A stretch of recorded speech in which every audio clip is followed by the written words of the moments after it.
What's up guys? It's me, Marge again! So today nga guys, ay pinasyal ko yung aking pamangkin at ang aking kapatid sa Robinsons kasi nga wala naman kaming ginagawa.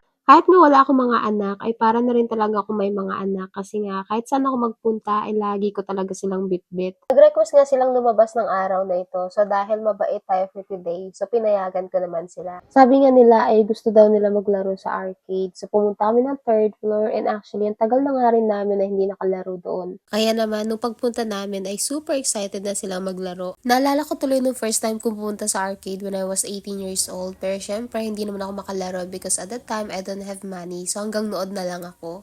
Sa pagkakuha nga nila ng mga coins ay hindi na nila alam kung saan talaga sila mag-start kasi nga super excited talaga sila. At syempre, hindi lang naman pwedeng sila lang maglaro. So naglaro din ako ng basketball. So ito talaga yung pinaka-paborito kong laruin every time na pumupunta ako dito sa arcade.